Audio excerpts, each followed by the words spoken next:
Most people are convinced that they think rationally, and most people are mistaken.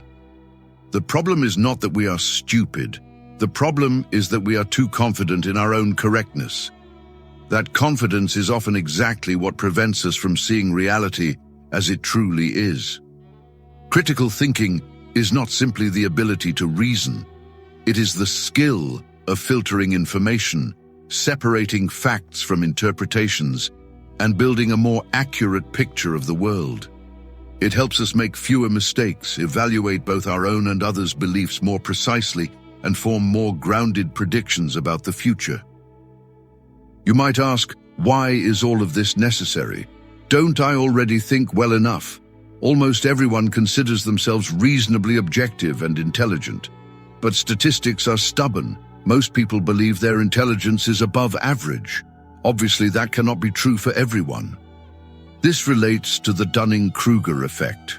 People with low competence tend to overestimate their abilities, while more competent individuals often doubt themselves. And this is not just a psychological curiosity, it can create real-world problems.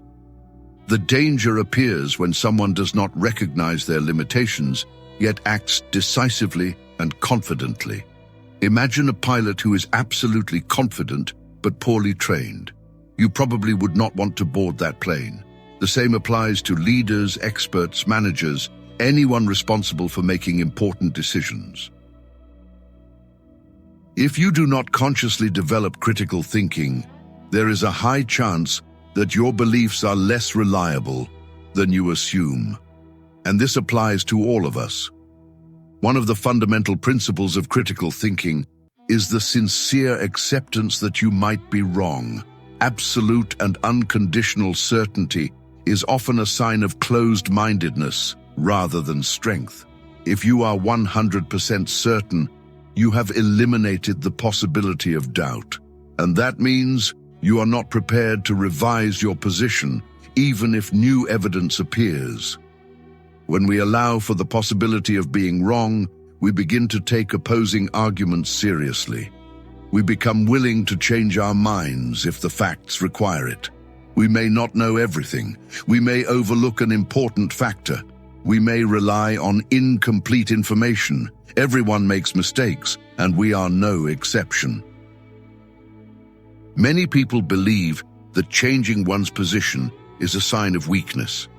In reality, the opposite is true. The ability to admit an error and adjust a belief is a sign of intellectual maturity.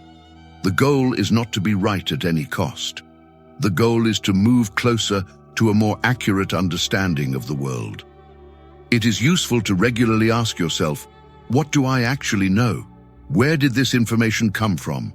How reliable are my sources?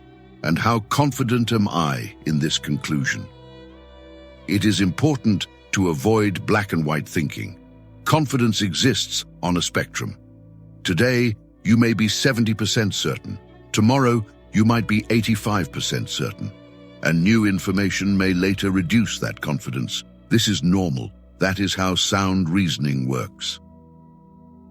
Any belief can be broken down into its foundations, into evidence. These are the elements that support a conclusion. They differ in strength and reliability. Most of the time, we lack part of the necessary information, and we need to actively look for it. Consider an example. A friend tells you about a medicine that helped them.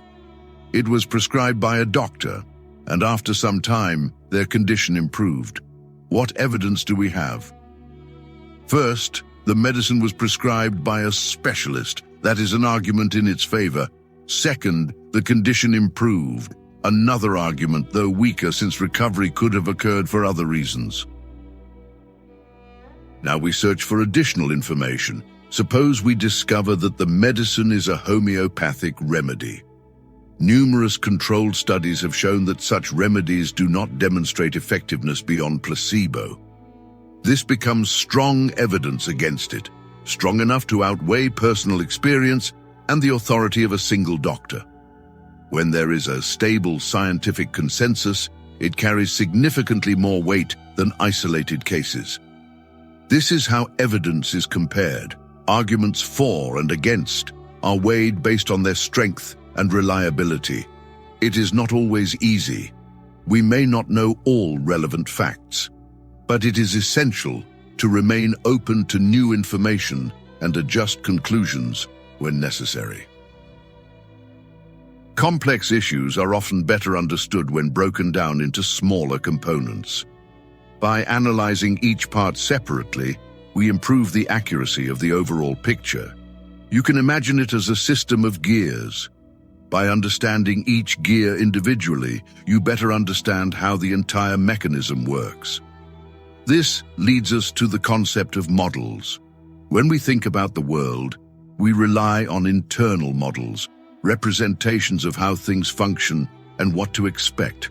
A model is a tool for prediction. The more accurately it predicts outcomes, the better it is. This is the essence of the scientific approach. The value of a model lies in its predictive power.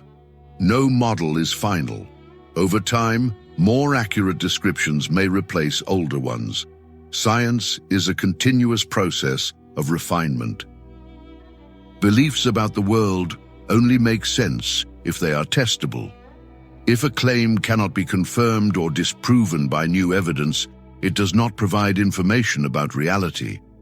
It may offer psychological comfort, but it does not describe the world in a meaningful way. It is also crucial to distinguish between facts and evaluations. Facts describe what happens independently of our feelings about it. Evaluations reflect our interpretation.